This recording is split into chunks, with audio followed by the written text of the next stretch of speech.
Welcome, guys. It's Wednesday. It's the Explain It podcast.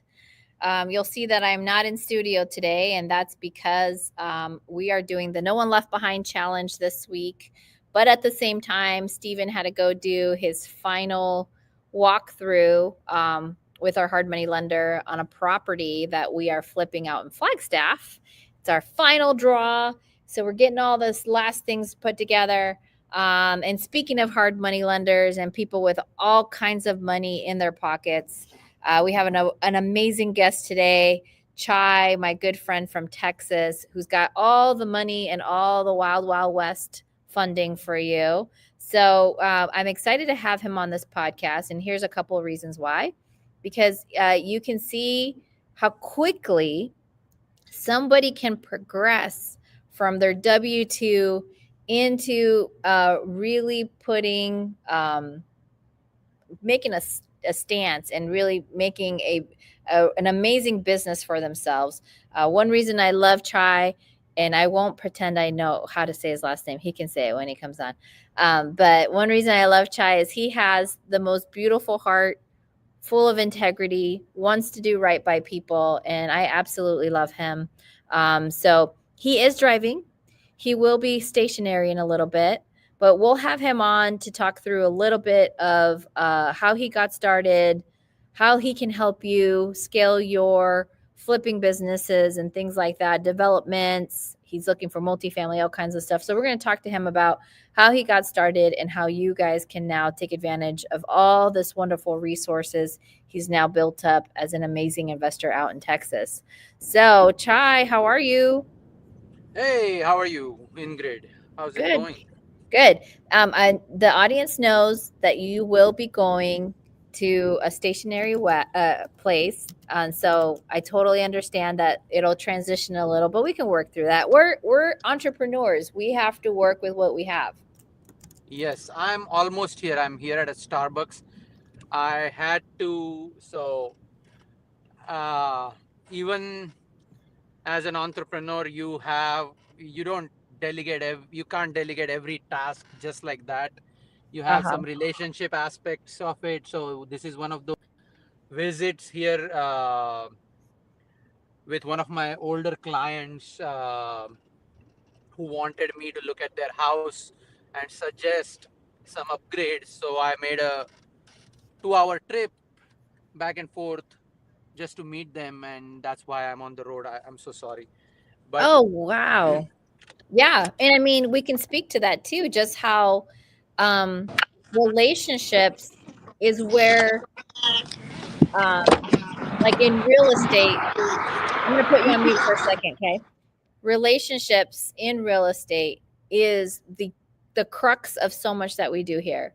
Um, I can very verifiably say that the relationships are the things that make some of the biggest differences on whether or not you will be successful. It's why, Pace and Jamil and Brent Daniels and Jerry Norton, like these big investors, always tell us squat up. Well, what's the behind the squatting up? It's the creating relationships, creating the trust, creating the ability to work with each other. And just like Chai took a 2 hour drive for his friends, he had to make that trip in order to extend that relationship, and some relationships are well worth it. Now, same here. I am not in my podcast room because I'm here for Pace and Jamil and everybody in sub two and making myself available, even though it impedes a little bit with what I have scheduled. So this is the way of entrepreneurship. So if you guys are joining us, if you're on Instagram, remember that coming over to YouTube is so much better. You'll have a better experience. You can ask Chai, the guy with all the big dollars, all the questions he may need in order to help. So, Chai, talk to us a little bit. How did you get started? if you can give me 1 second, I'm joining from my computer. Oh, okay.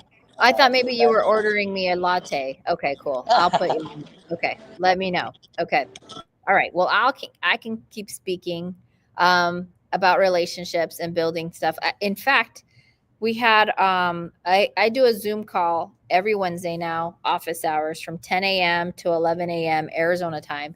So if you're in sub 2, please come to that Zoom because people are asking me a lot of questions, a lot of beginner questions that are really difficult to answer without putting some time and attention. And then I'm able to answer not just for you, but I can answer for everybody at the same time. So we're you know, as they say, killing a lot of birds with one stone. Um, but anyways, one of the deals that came to us during the Zoom today, and I would love to talk to Chai about, is with our gal. Her name is Michelle Rice. So hopefully Chai will remember this deal that she was talking about, and what kinds of deals you normally invest in with all that cash you got out in Texas. Uh, Sorry, can you repeat the question one more time? I think Yes, I I missed always it. do have the jokes, REI, with Courtney. I am puntastic, if you will. And hey, Dana, if you guys are Instagram, I promise you, you're going to have a much better experience on YouTube. So come and see us there. But what I was saying, Chai, is that I do a Zoom every Wednesday, office hours, and your name actually came up today because Michelle Oh, Rice has a oh, co-living that's. community, out in San Antonio. I think yeah, she reached out to me after, and that's what.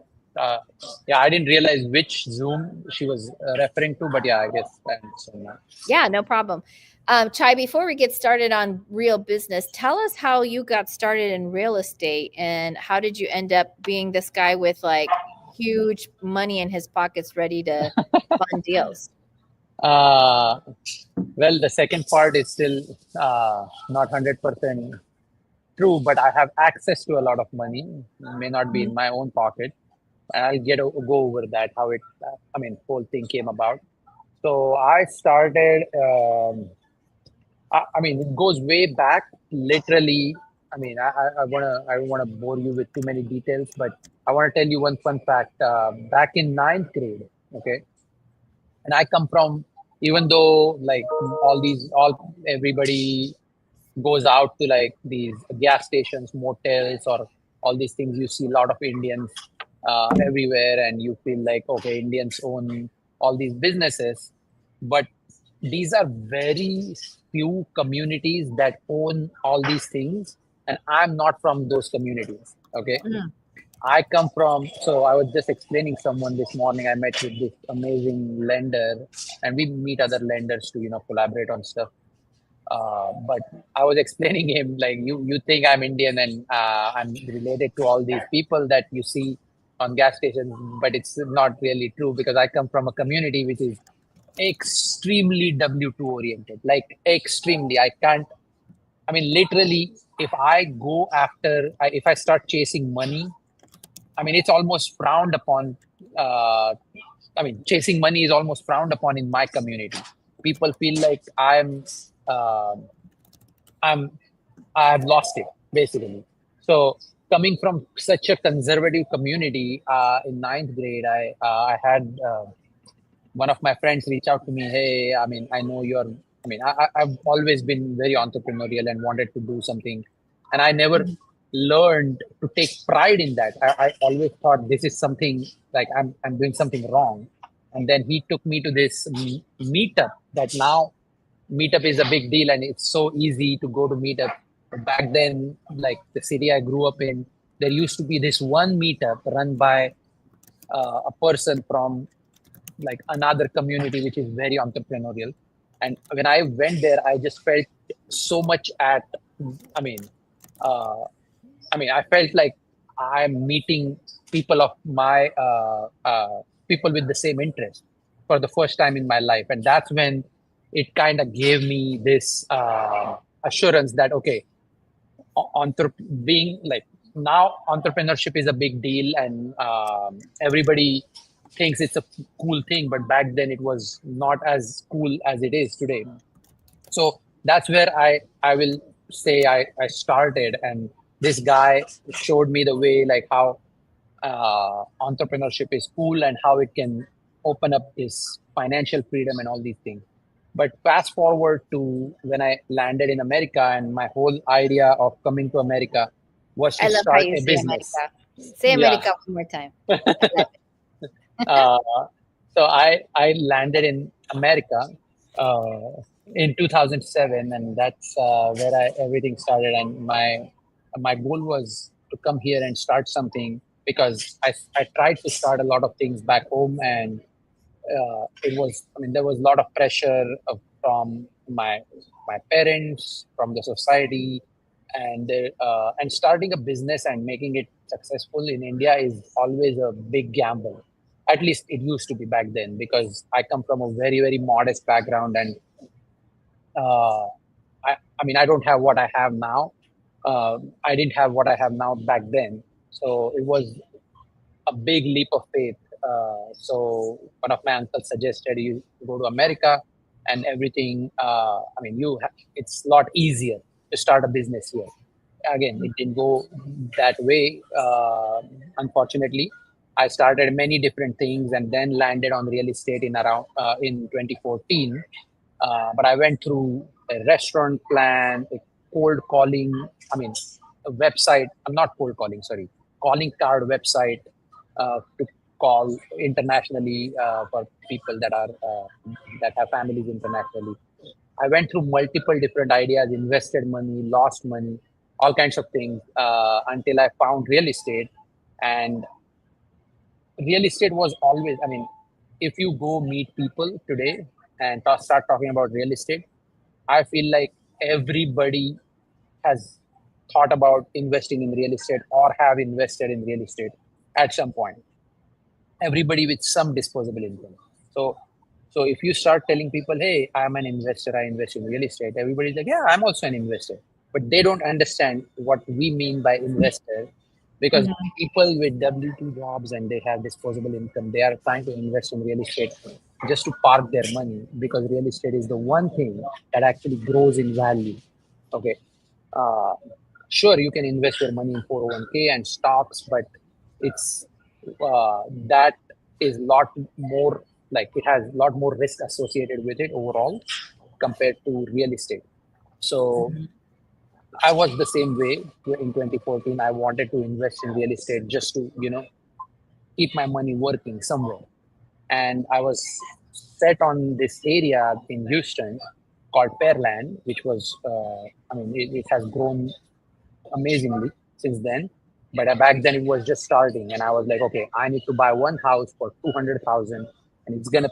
I mean, I can rent this for 1650, and my monthly payment is gonna be 1750. So I'm only putting like $50 to $100 out of my pocket, and I was so thrilled about that concept because I owned a property in India for the same price, 200,000, and it still to date, it gives me about $300 to $400 in rent.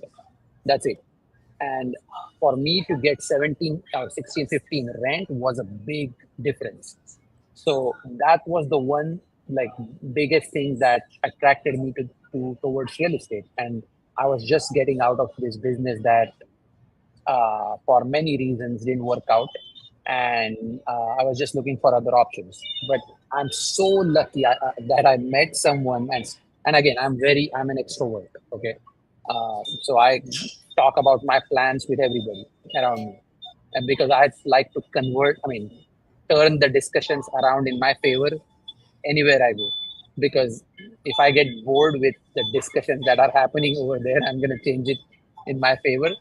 So I did exactly the same thing, and this one person, my friend's relative, uh, came forward, and she's like, "Are you crazy? Don't buy that property." I'm like, "Why? I mean, I know Pearland is amazing, everything good, but she's like, you don't know how to buy properties in America. You need to go and attend this seminar at Lifestyles Unlimited." Okay. So I was like, okay, what is that? It's basically like a community, like Sattu or any other community. So it's local in Houston. I was like, sure. So I went there, and in those 2 days, it was the biggest aha moment of my life. Hey, what's up, Andrew? And at that time, they went over um, how to go about buying discounted properties from wholesaler. Okay. Mm. Okay, And so the property that you bought was not through a wholesaler. It was just on market, and you bought it retail. correct. No, no, Ah, I was trying to buy.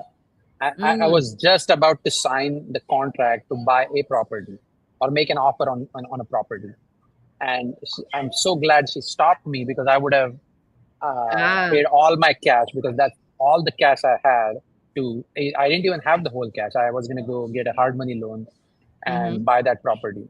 But at that time, uh, that would have been the biggest mistake, and that would have set me back like for a couple years at least, because it would have Yeah. taken me that much time to come up with that kind of cash again.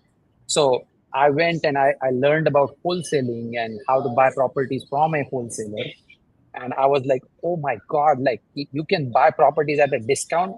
Because, Mhm. and this is the fun fact that I tell everybody, if you go to countries like India or China, you can negotiate on pretty much everything except property and car. And in yes, you cannot Why? negotiate on, because It's illegal. It's not allowed. no, there is no such thing as illegal, but it's just that the way market works, there is high demand, and it's harder to negotiate on those two things. Mm. Okay, but in America, you cannot negotiate on anything except properties and cars. It's So, opposite. because again, now car market is changing, but back when I first started buying, oh my God, I negotiated the heck out of buying my first car, and I did. I mean, I was successful doing that. You know what's Uh, funny? Mark hates this, but whenever we have to buy a car, I love it. I love negotiating and trying to see the best. He's like, you do realize that that's not normal. Most people yeah. hate car shopping, and I'm like, no, man, I'm trying to get the best deal I possibly can. It's like I get excited. Like, let's negotiate. Uh, Give me 1 second, Ingrid. I'm so sorry. We have some time sensitive payoff to go out. If you don't mind, let me just approve it. No problem. I'm so Guys, sorry. this guy has so much money that like he needs more hours in the day to make sure he can get money to you. And we're going to get there. But one of the reasons I asked Chai to give us his background is because if you're like him and if you're like me, you grew up thinking, I need to get a really great education. The only way that I'll be successful is to go get a really great W 2. And not to poo poo on that, because I still think that that is an answer for many, many, many of us. So it's not something that I look down on, first of all, but it is the path of least resistance. And with least resistance, you're also going to have the least amount of risk. And so, as they say, the more risk, the more reward. That is what entrepreneurship is. And one of the things Chai has taught me is a huge part of that is that you have to be able to stomach the ups and downs that come in entrepreneurship. And that's not something you necessarily have to worry about in your W-2. Maybe you have a mean boss, and I've had quite a few mean bosses, but you kind of learn to deal with it, but you're not necessarily going through the same roller coaster that is, will I be able to feed my family? Or how do I get into an abundance mindset? Like, how do I then capitalize on that abundance mindset and bring more opportunities to me and my family? So it's a whole process. And so Yes. I've seen Chai and I've had discussions about this, and it's great. And yes, Tiffany, Mark is normal about hating car shopping. I know, but I take it as an opportunity to like sharpen my, you know, my knife, if you will, on my negotiating skills. So Yeah. Sorry for that interruption, but yeah, let's. it's okay, Mr. Moneybags Chai. It's okay. I get it. I get it. You got Oh my money to God, spend. Thank you for hyping me up, but yeah, don't come knocking on my door because I don't keep the money. It's in the bank. Oh, of It's course, of it's course. the bank's money, and that's what I mean. I'm sorry. Yeah, yeah. Mr. McScrooge. Yes, I get it. No. But what one of the things that we definitely want to cover is how you want to help other people with that money, because Yeah. money is an energy, and it has to continue flowing. And Yeah. so part of what Chai is doing is helping us with those opportunities and that money. So, So, okay. so the wholesaling part or wholesaling aspect of the properties that we were talking about earlier, the reason it, of course, I mean, I come from India. I come from a very modest background. I mean, all these background factors definitely help develop my personality, and that is one of the reasons why I value money differently compared to many people Mhm. that I mean are born here. I mean, I meet other Indians who are born in America, and they don't see. I mean, they don't look at money the way I look at it, because for me, money is value, right? For a lot of people, they treat money as commodity. It's like a tool for them.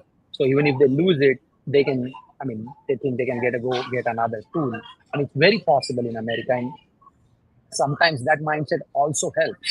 But I think 90% of the time, my mindset. I mean, I'll keep my mindset over in that type of mindset. I mean, I Interesting. need to learn to adopt that, and I'll touch on that. Why I should not worry too much when I'm losing money, because sometimes losing money also opens up a lot of opportunities Yeah. as you start going up the ladder. But going back to the wholesaling aspect, when when I saw that it's possible to buy a property at 20, 30, 40% discount, I was like, oh my God, I would have made the biggest mistake of my life if I bought that property. And that kind of started the whole journey. And then I joined that community. I bought a few properties. I met a few wholesalers. They showed me the way. Then I started my wholesaling operation. The first property I bought at the time, I think my salary was 70 to 100,000 somewhere there, if I remember correctly. Uh, Hmm. and I made $90,000 on the first property I bought with my own wholesaling.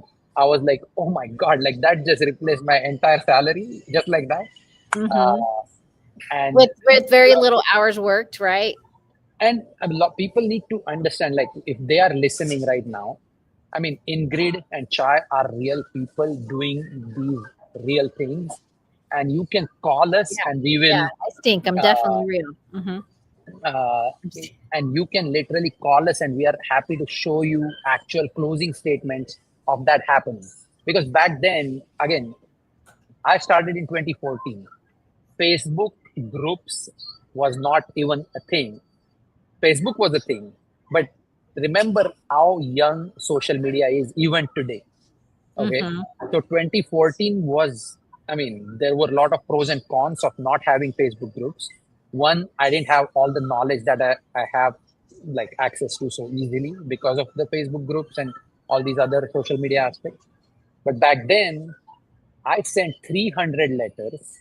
Okay, the first time someone told me, okay, this is how you do it. You go on this website, download a list, go on that website, send out letters, and then take calls. I was like, that's it? They're like, yeah, that's it. And I write the letters. No, they have set formats. I was like, oh my God, thank God. Uh, uh, Thanks to internet, I'm gonna try it. So I built enough courage to send out 300 letters. Okay, that was $300. That's how, I mean, how much I valued money. I should have invested 10,000. When I invested only 300, I got 10 calls, three potential leads, and one or two deals closed. And I was like, oh my God, like $300 made me $90,000 Wow. in one go. So Hmm. I built enough courage to send out 500 letters. And that same thing happened again. And I made like $60,000 on that second property. I still didn't build enough courage until after 3 years later when I sent out 4,000 letters. But by that time, 2018, it was 2018 and Facebook groups had happened.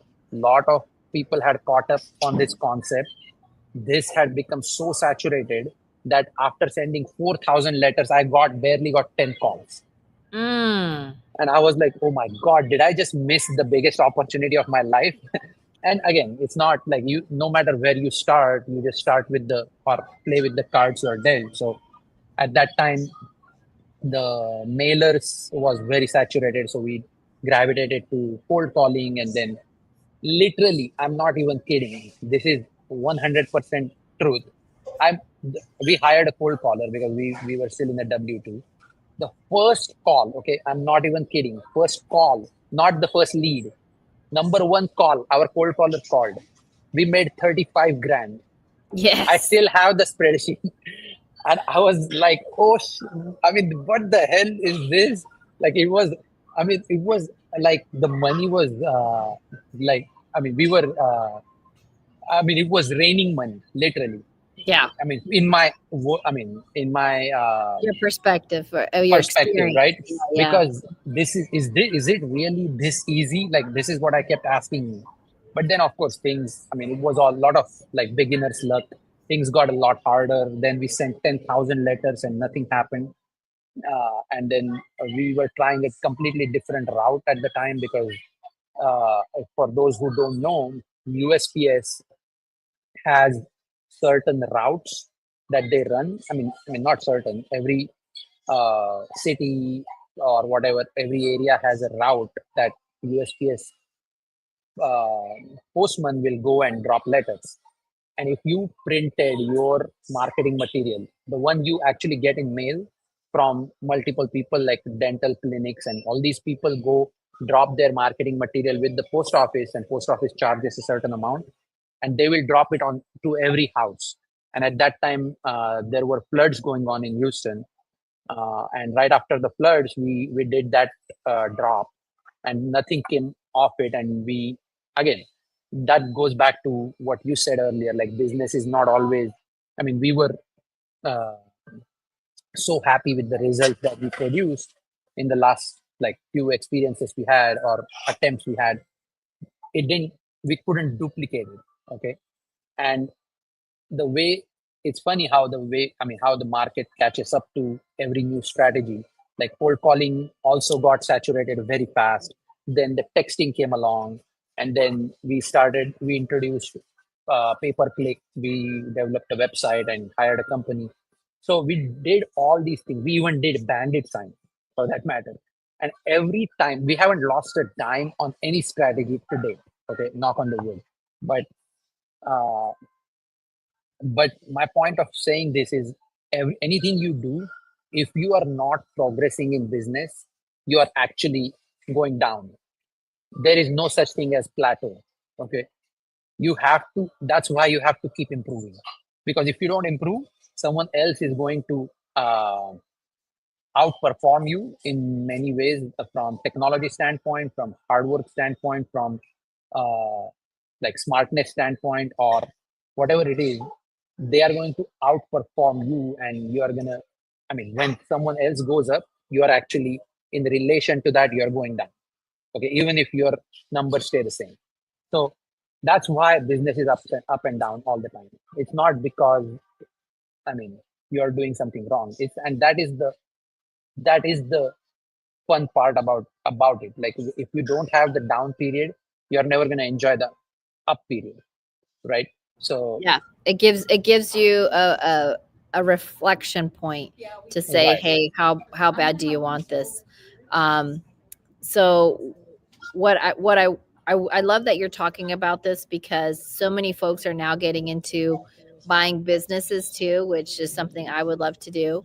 And we have to be real about the fact that if you want to run a business, because of technology and because of where you are with so many folks wanting to do this, you have to be very aware that you have to continually grow. Like, you Yeah. have to continually grow, or you're going to get left behind, and your business will too. So, but I love that you have all these strategies. So, then when did you join Sub Two? So I joined Sub 2. I mean, I think in the first month when they started, Pace was already talking about it on a lot of podcasts, and I was following him at the time because the cash market was kind of like getting difficult, and we wanted a new pivot for our business at the time. And we had also already done like couple owner finances on mobile homes, and we were just entertaining the idea of doing more owner finances. But then we would need to go to the bank and get a credit line that will allow us to park those notes. I mean, that's a topic for another time, but the whole barrier to entry kind of got removed as soon as we saw Pace. I mean, or heard him talk about sub two, and we are like, oh my god, like we don't even need backs. And that's when I was in love with Pace. Like, okay, this man is my my mentor now, and I'm gonna follow this guy. And luckily, he was just starting the community, and I was like, okay, we have to do this.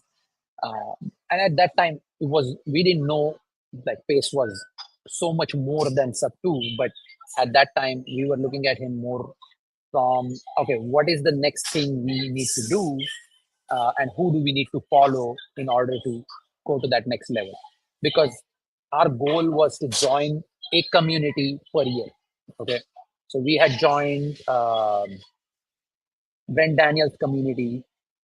After that first call that made us 35 grand, we were like, okay, we need to double down, if not uh, triple down on cold calling. So we found a coach that came up, that was Brent Daniels, and then we did really well. Then we wanted to scale that business, so we joined Todd Toback's community, which was okay. But he was, I mean, he had a lot of good advice, just not it wasn't as engaging as, I mean, sub two is. But so after, I mean, we did a few things, and then came across Pace, and then joined Pace's community, and almost didn't take any benefit uh, for a year. And when I say didn't take So any you benefit, really yeah, sat in the sidelines. You didn't really engage. Uh-huh. yeah, Mhm. we didn't really engage, and we didn't know. Like Pace showed us the way, like literally, how to engage in the community and how to take benefit. I mean, how to benefit from that engagement. And that's what he. I mean, more than sub two or creative finance, I feel like Pace is really good at showing people how to take advantage by engaging more with other investors, with people. So I think that is the biggest part of why Pace is so popular. Um, but again, so we stayed on the sidelines, and we were at a Golden Gate event. Is it Golden Gate or Golden Golden Ticket? I'm sorry, Golden Golden Ticket ticket. event. Yeah. I Mhm. can read your lips.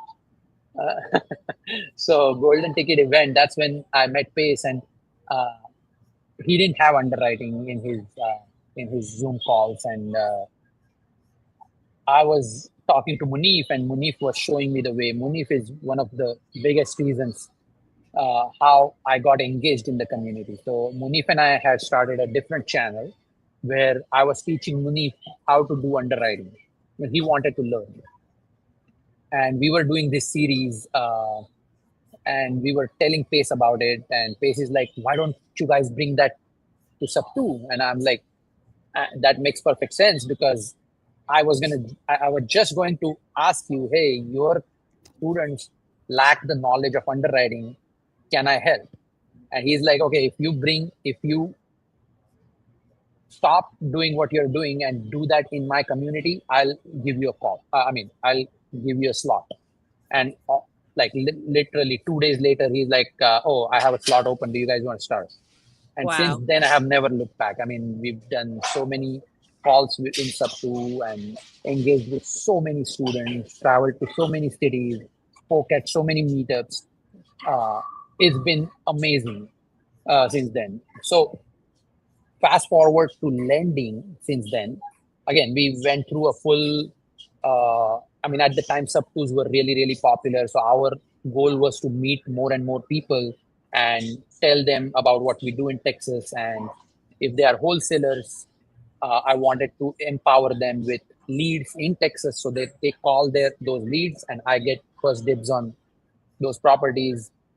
So we did a big, like a million lead giveaway on one of those calls. Space promoted that, and it was a big hit. Like we had like 700 people attend our second call when we Mhm. did the giveaway.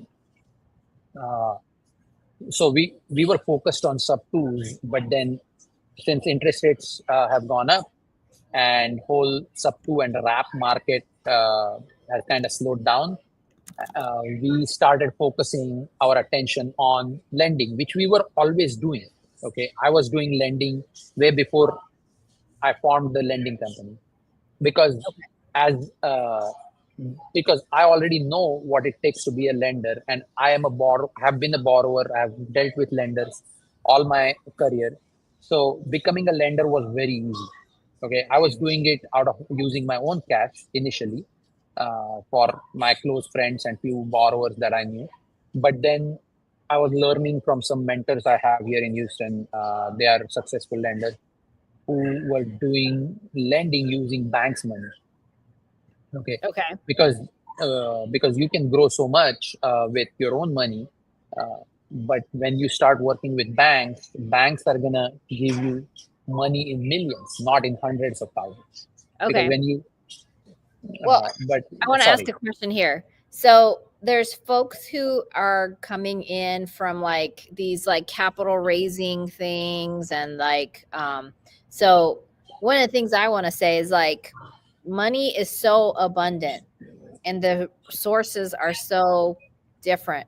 But have you so it sounds to me you're creating relationships with banks because you've elevated, right? So this is like I see this as a stair step. So what Chai kind of walked us through is, hey, he started his W-2. Hey, he had to create a whole new relationship with money and his family and his culture, and then build up from wholesaling to now owning units. And then, I mean, why would a bank talk to me? So I'm hearing you say you're not using other people's money, you're using the bank's money, right? So yes. I kind of answering the question there. Why would a bank want a relationship with me, or why would a relationship with you? Like what? How does that come around?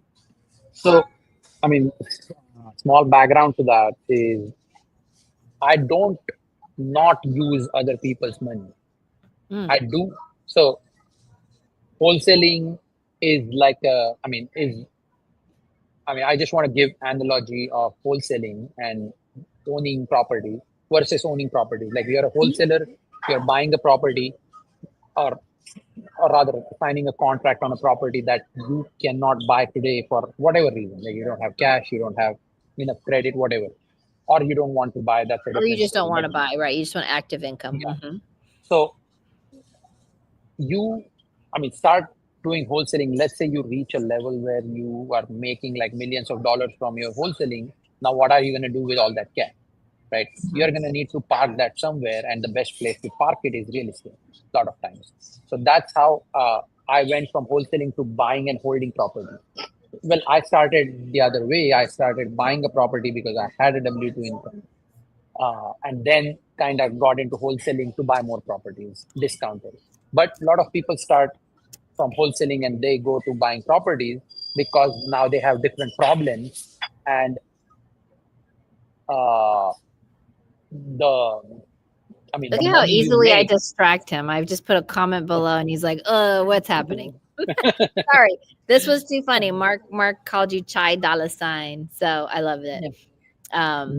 But No, yeah, so but it's true in the sense that you want to. So my goal personally is like I want businesses that support each other. That's my whole point of giving you this analogy about wholesaling and holding property. Now, if you instead of wholesaling the property, like if I have a property under contract at 100,000 and it's worth 200,000, it needs like 20 grand worth of work. If I wholesale this for 20, 30 grand, I'm gonna get active income 20, 30 grand. mhm, Versus if I fix it up myself, rent it and refinance it, I'm gonna get 150 out. I'm gonna still make 30 grand, but that's tax free in my pocket, and I'm also making rental income. Why would mhm. I make active income when I can make passive income tax free and build property, right? So that's the whole. That's it's like a whole tax haven in a way. So that's why I never liked wholesaling to begin with. I never wanted to become this big ass wholesaler, because I think it just creates more problems. Yeah, on your tax returns. So, and to wash that, then you're gonna go the whole. If you start taking money out actively and then start worrying about that money, you have already made the mistake of taking that money out the first time. You should have never Mhm. taken it out. You should have held that property on. So I built it like that. So lending also came along the same way, because whatever active income we had, now we wanted to keep that in the rotation, right? Right. So we can use. I mean, we have a lot of our own money in our business, but at the same time, we can now. I mean, once you build that portfolio, what's going to happen is you have built a portfolio of asset which has equity in it.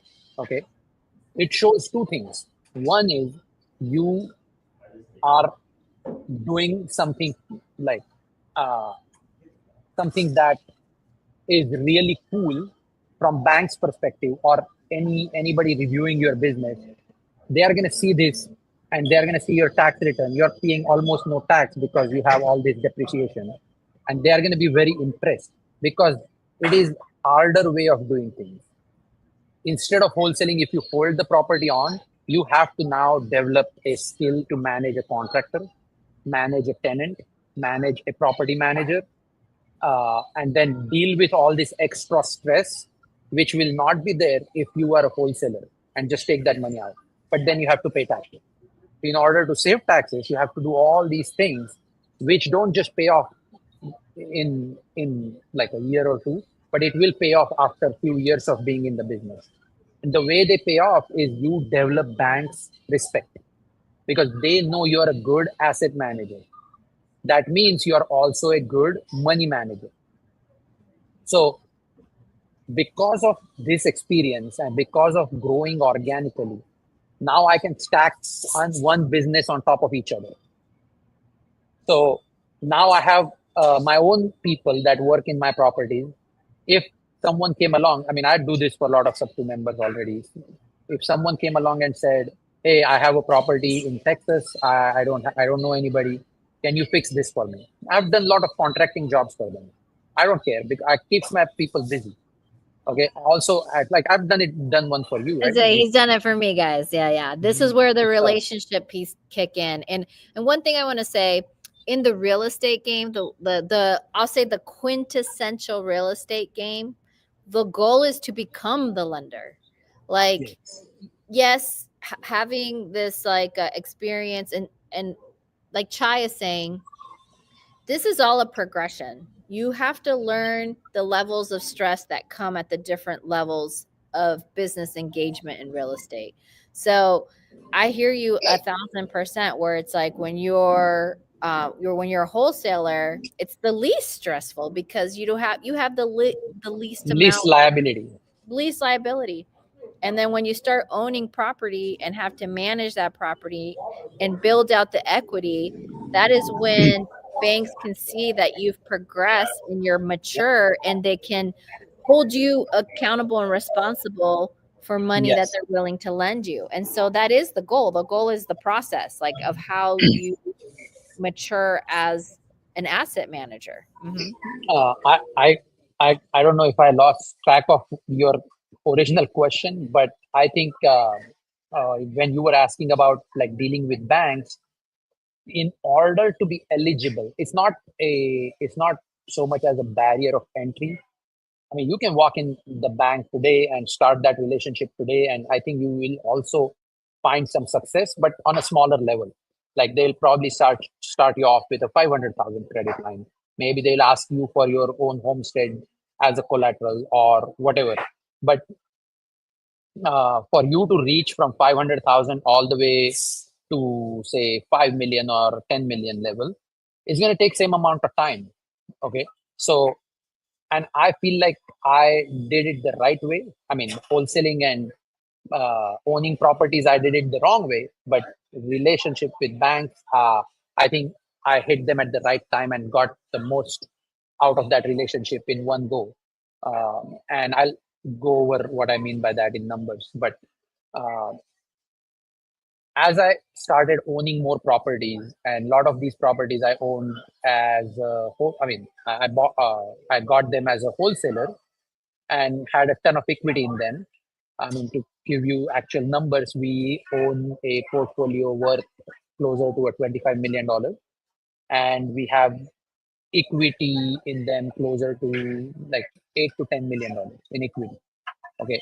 Again, if I sold those properties tomorrow, and another reason of holding these properties, okay, if I sold all these properties as a wholesale deal, I don't think I'll make that 8 or 10 million from it.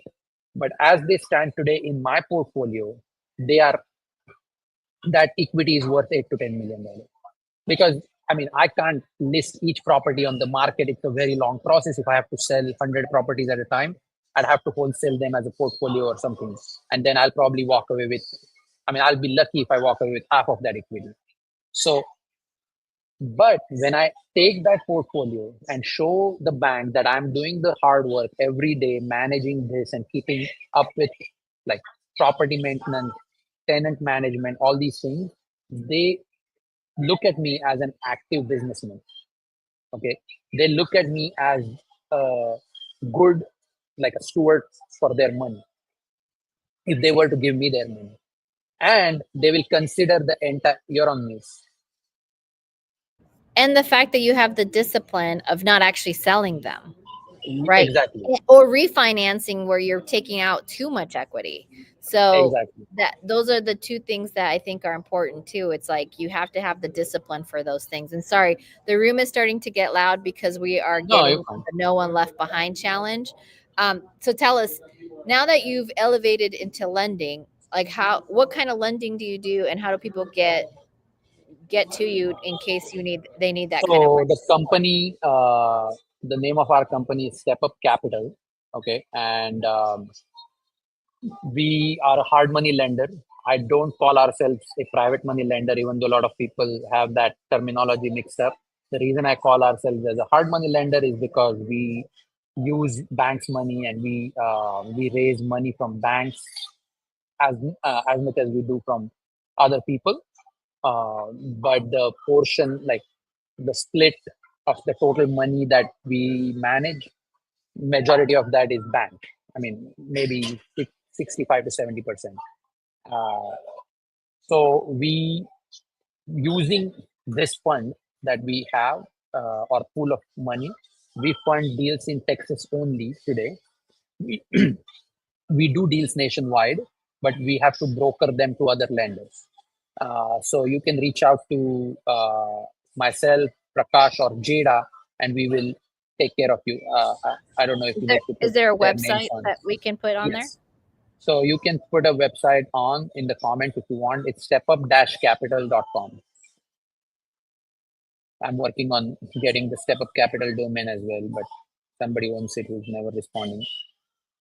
Uh, but we do typical hard money loans that any other hard money lender does. But the reason you should work with us is because we, like I mean, said in the entire podcast, we are good at what we do because we know exactly how things are done because we have done them, and we do it every day. We manage properties, we do flips ourselves, we have designers, we have everything that is needed, and all that education is free if you are someone starting new in real estate, if you work with us as a lender, Got because it. I So am if your partner. I have a deal and I don't have all those other resources, I can come to you and you could be like boom boom boom, Yeah. and so you won't just give me the money, you'll give me the resources for a GC to design Oh yeah. the work, all of it. Yep. Wow, that's pretty awesome. And we have our own community as well. I mean, my community is Underwriting Power Hour. We do underwrite deals and fund them live on our calls on Saturdays at noon Central. So if you guys have a deal in Texas or anywhere else for that matter, and looking for funding, please join us on Saturdays. And even if you want to just learn about underwriting, feel free to join on Saturday, noon Central. And this is completely free community. It is literally just to help all other businesses we have and put the word out there.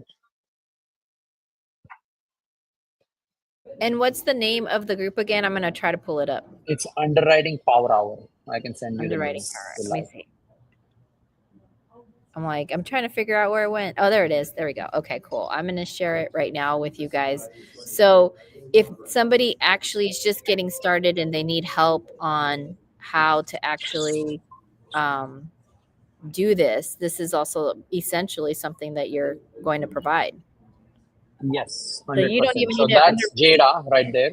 So Mhm. Jada does a lot of intake um for the new members and also the loans we do. So she is our DSCR and hard money uh, borrower. I'm sorry, not borrower, the broker for nationwide loans. And Prakash and I manage Texas loans mostly. Cute. Very cute. Well, good. Well, I think we're going to have to start wrapping this up because it's getting really loud in here and I feel really Yeah, no bad. worries. But I really appreciate you coming on here, Chai, and Thanks, Audit. providing resources for people. And if somebody has a deal, so they just go up to your website and they put it in there. Yes. Yeah, there is a form on there, and I can also share my phone number if you like. Yeah, that'd be It's great. 713-376-1437. 1437. And then I'll also add up the Step Up Capital again. Yes. And it's chai at stepup-capital.com if they want any email. Yeah. Pace, you want to come say hi to Chai? Well, his mouth is full, by the way. Okay. So we have Pace here. We're doing the No One Left Behind challenge. Awesome. Chai, oh my gosh, I Oh love my. chai. Thank you so And- much, Pace. How are you, Take man? a little sip of some chai right now. Yeah, Hey, I'm that's right for here. his wife. That's for his wife. Anyway. No, seriously, Chai makes the best chai. Yeah. I got to stay. I had the privilege to stay at Chai's house, and he had the best chai ever. And then one quick question, Michelle is asking: do you need a contract to submit a loan? If you have one, that'd be great. But if you don't, it's fine. Just there is an option you can check if you already are under contract or not.